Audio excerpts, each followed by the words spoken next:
A mansão de luxo do empresário Dr. Heitor ficava em um condomínio onde o silêncio era lei, mas o preconceito morava nas frestas. Dr. Heitor era um homem focado em seus gráficos e reuniões globais, passando o dia trancado em seu escritório de vidro. Enquanto ele movia milhões no mercado financeiro, Maria, sua faxineira, cuidava do jardim e da fachada da casa. O que o empresário não sabia era que, assim que ele fechava a porta do escritório, os vizinhos dos fundos, um casal de aposentados amargurados, iniciavam um ritual de humilhação. Eles não suportavam ver Maria ali, desfrutando da vista que eles consideravam exclusiva para os ricos. Eles começaram com xingamentos baixos, mas logo a maldade escalou. Em uma tarde quente, a primeira pedra foi lançada. Ela atingiu o balde de Maria, fazendo um barulho metálico que se perdeu no som do cortador de grama, iniciando um pesadelo silencioso para a trabalhadora. Maria sentiu o coração disparar, mas continuou seu trabalho sem olhar para trás. Ela precisava do emprego para sustentar sua família e sabia que, se reclamasse, o empresário poderia considerá-la um foco de conflito. Nos dias seguintes, o ataque tornou-se sistemático. Sempre que Dr. Heitor iniciava uma videoconferência importante, os vizinhos jogavam pedregulhos pequenos, mirando nos pés e nas costas de Maria. Eles riam baixo por trás da cerca viva, tratando a situação como um esporte cruel. Maria trabalhava curvada, tentando se proteger, enquanto as lágrimas se misturavam ao suor de seu rosto.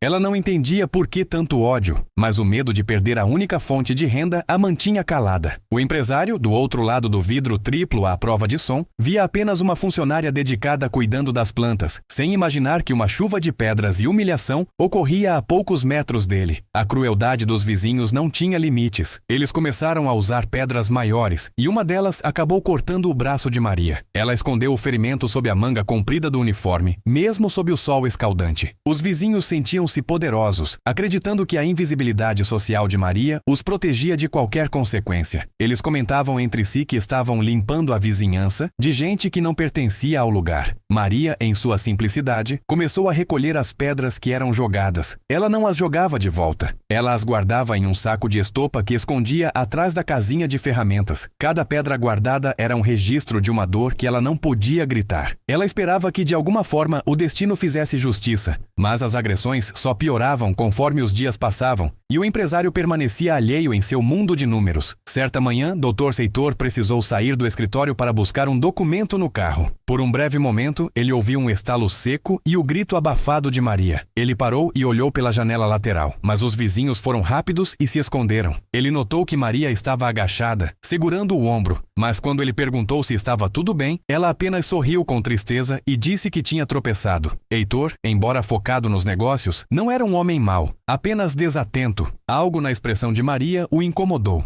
Naquela noite, em vez de trabalhar até tarde, ele decidiu revisar as imagens das câmeras de segurança externas. Ele queria saber se havia algum buraco no jardim que estivesse fazendo sua funcionária tropeçar. O que ele viu nas gravações mudou completamente sua percepção sobre as pessoas que ele chamava de vizinhos e amigos de condomínio. As imagens eram nítidas e chocantes. Dr. Heitor assistiu em silêncio absoluto a horas de filmagens que mostravam o casal de vizinhos lançando pedras e proferindo insultos contra Maria. Ele viu a faxineira ser atingida várias vezes, viu quando ela chorava escondida e viu quando ela recolhia as pedras para limpar o jardim. O empresário sentiu uma náusea profunda. Ele percebeu que, enquanto ele trabalhava para construir um legado, o ódio florescia no quintal de sua casa. O que mais o chocou foi a resiliência de Maria, que suportava tudo para não incomodá-lo. Ele não confrontou os vizinhos imediatamente. Heitor era um estrategista e decidiu que a resposta para aquela barbárie não seria apenas um grito, mas uma lição que o condomínio inteiro jamais esqueceria, revelando a verdadeira face daqueles que se achavam superiores. No dia seguinte, Heitor pediu que Maria não fosse trabalhar no jardim. Ele a chamou para dentro e, com uma voz gentil que ela nunca tinha ouvido, pediu que ela lhe mostrasse o saco de estopa. Maria, tremendo, trouxe as pedras. Heitor então revelou que tinha visto tudo. Ele pediu desculpas por sua cegueira e disse que ela nunca mais seria atingida por uma pedra sequer. O empresário então organizou um evento surpresa. Ele convidou todos os moradores do condomínio para um coquetel de inauguração de um novo projeto de sustentabilidade em sua mansão. Os vizinhos agressores, ansiosos para bajular o empresário influente, foram os primeiros a chegar, vestindo suas melhores roupas e sorrisos falsos. Eles não imaginavam que a festa não era sobre sustentabilidade, mas sobre a exposição da podridão diversão humana que eles escondiam sob seus ternos e vestidos de marca. A festa estava cheia. Garçons serviam champanhe enquanto os vizinhos circulavam pelo jardim. No centro do gramado havia um grande objeto coberto por um pano de veludo vermelho. Heitor subiu em um pequeno palco e pediu a atenção de todos. Ele começou falando sobre como a vizinhança era composta por pessoas de alto nível. Os vizinhos agressores trocavam olhares de cumplicidade, sentindo-se parte da elite. Então, Heitor chamou Maria para o palco. Um murmúrio de desaprovação correu pela plateia. Ele a apresentou não como sua faxineira, mas como sua sócia em um novo Instituto de Justiça Social. O empresário então puxou o pano de veludo, revelando uma escultura moderna feita inteiramente com as pedras que os vizinhos tinham jogado em Maria. A base da escultura continha uma tela de LED de alta definição. O silêncio que se seguiu foi sepulcral. Heitor apertou um botão e a tela começou a exibir o compilado das imagens das câmeras de segurança. Todos viram o casal de vizinhos jogando as pedras, rindo e humilhando Maria. A nitidez era tanta que era possível ouvir os insultos. Os rostos dos agressores tornaram-se o centro das atenções, mas desta vez não por admiração, e sim por repulsa. Os outros moradores, chocados, começaram a se afastar do casal como se eles tivessem uma doença contagiosa. Heitor explicou que cada pedra naquela escultura representava um crime de injúria racial e agressão física. Ele anunciou que já havia registrado o boletim de ocorrência e que as imagens, juntamente com a obra de arte feita de provas, seriam entregues à polícia e à administração do condomínio para a expulsão imediata dos dois por violação das normas de convivência. O casal tentou protestar, mas a indignação coletiva era maior. Eles saíram da festa sob vaias e olhares de desprezo, os mesmos que costumavam dirigir a Maria. A reviravolta chocou a todos porque Heitor não usou de violência, mas da própria verdade para destruir a reputação deles. Maria, emocionada, foi abraçada por outros moradores que, até então, nunca tinham notado sua presença. O empresário então anunciou que Maria não seria mais faxineira. Com o apoio dele, ela abriria uma empresa de paisagismo que cuidaria de todas as áreas comuns do condomínio, tornando-se uma das prestadoras de serviço mais respeitadas da região.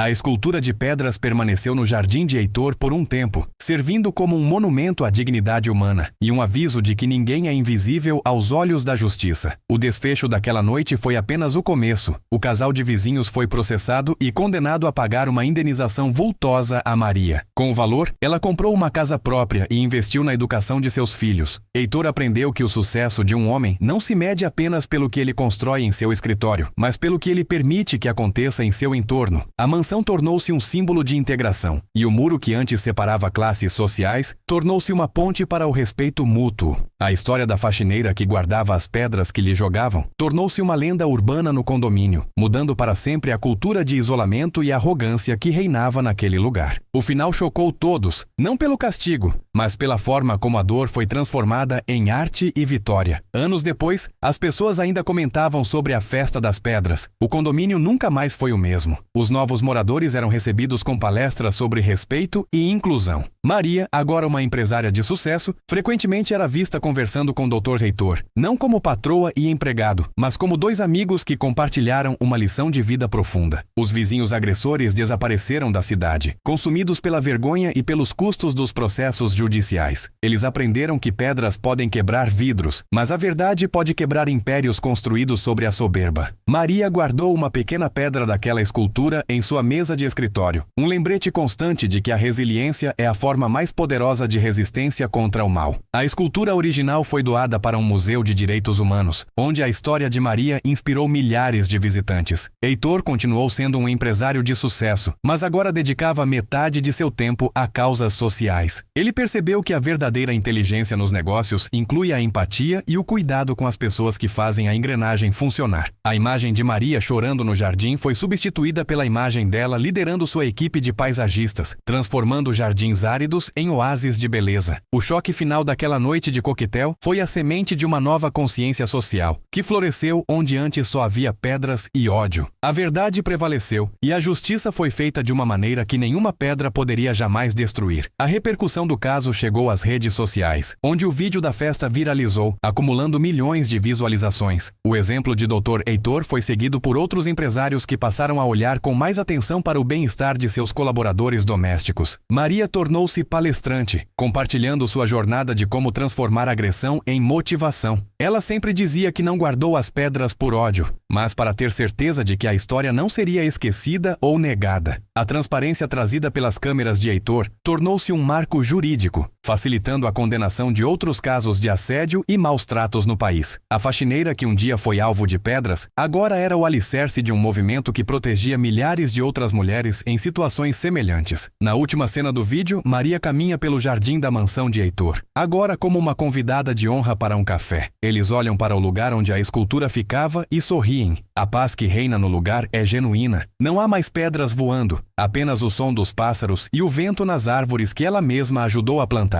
O empresário agradece a Maria por ter aberto seus olhos para o que realmente importa. Ela agradece a ele por ter tido a coragem de usar seu poder para o bem. O final chocou todos porque mostrou que a classe social não define o valor de uma pessoa e que a justiça pode ser feita sem ódio, apenas com a exposição implacável da verdade. O legado daquela história permaneceu vivo nas leis do condomínio, que passaram a ser rigorosas contra qualquer tipo de discriminação. Maria, com sua empresa, empregou dezenas de mulheres que, como ela, enfrentaram dificuldades, criando uma rede de apoio e empoderamento. Heitor, em suas palestras de negócios, sempre citava o caso para lembrar que o maior ativo de uma empresa é a integridade. A história termina com uma mensagem na tela. Não importa o que joguem em você, use as pedras para construir seu próprio monumento à vitória. A imagem escurece enquanto Maria e Heitor caminham em direção à casa, deixando para trás um passado de sombras para viver um presente de luz e respeito absoluto, provando que o final realmente chocou todos pela sua beleza e justiça. As pedras, que antes eram armas de humilhação, tornaram-se símbolos de superação. A história de Maria foi contada em escolas, ensinando as crianças sobre a importância da bondade e da vigilância contra o bullying social. O casal de vizinhos, em algum lugar distante, vivia o resto de seus dias sabendo que seu nome era sinônimo de covardia. Eles tentaram recomeçar, mas a internet não esquece, e a festa das pedras sempre os perseguia. A vida deu voltas e a balança pesou a favor de quem semeou o trabalho e a paciência. A faxineira, que chorava em silêncio, agora ria com a alma livre, sabendo que sua dignidade nunca esteve em jogo, pois ela era feita de algo que pedra nenhuma poderia quebrar. A última pedra da escultura foi dada de presente a Dr. Heitor por Maria, com uma inscrição que dizia: "Obrigada por me ver quando eu era invisível." Heitor a mantinha em sua mesa, ao lado de seus troféus de negócios, mas dizia que aquele era o seu prêmio mais valioso. Ele nunca mais olhou para uma pessoa sem se perguntar que lutas ela estaria enfrentando em silêncio. O condomínio tornou-se referência em segurança e ética, atraindo pessoas que valorizavam a convivência harmônica. A transformação foi total. O que começou como um ataque covarde terminou como uma revolução de empatia. O final chocou todos por mostrar que a verdadeira força não está em quem atira a pedra, mas em quem tem a nobreza de não se deixar abater por ela. A história encerra-se com Maria olhando para o pôr do sol de sua própria varanda. Ela respira fundo, sentindo o perfume das flores que ela mesma cultivou. Seus filhos, formados e bem-sucedidos, estão ao seu lado. Ela olha para as mãos, que antes seguravam vassouras e recolhiam pedras, e agora seguram as chaves de seu próprio destino. O empresário Heitor, da sua janela, vê o mundo com novos olhos. O vídeo do YouTube termina com um convite para que todos sejam Heitores em suas vidas, protegendo os Marias que cruzam seus caminhos. A justiça foi feita, a honra restaurada e a maldade derrotada pela inteligência e pelo amor. O final chocou o mundo, mas a história salvou uma vida e mudou uma comunidade para sempre. Cada capítulo dessa história foi um degrau na escada da redenção de Maria. O empresário, ao escolher agir, provou que a omissão é o combustível da injustiça. Os vizinhos, ao escolherem o ódio, provaram que a maldade é o veneno da própria alma. O choque final foi a descoberta de que todos somos responsáveis pelo que acontece ao nosso redor. O silêncio da mansão Albuquerque deu lugar a diálogos significativos. Maria não era mais a faxineira, ela era a Maria, a mulher que venceu as pedras com sua força interior. E assim, o roteiro chega ao fim, deixando um rastro de esperança e um exemplo de que a verdade, quando revelada, tem o poder de purificar o mundo e elevar os humildes. Obrigado por acompanhar essa jornada de justiça e transformação. Que esta história inspire você a olhar para o lado e a nunca ignorar a dor alheia. O final realmente chocou todos, mas o que fica é a certeza de que a dignidade é inegociável. Maria e Heitor provaram que a união entre a força e a humildade é imbatível. E assim, a última imagem na tela é a escultura de pedras brilhando sob a luz da lua, um monumento eterno ao triunfo da verdade sobre o preconceito. O fim é apenas o começo de uma nova forma de viver, onde o respeito é a única pedra fundamental aceitável em qualquer construção humana. A história termina aqui, mas a lição ecoará para sempre em cada coração que se permitir sentir.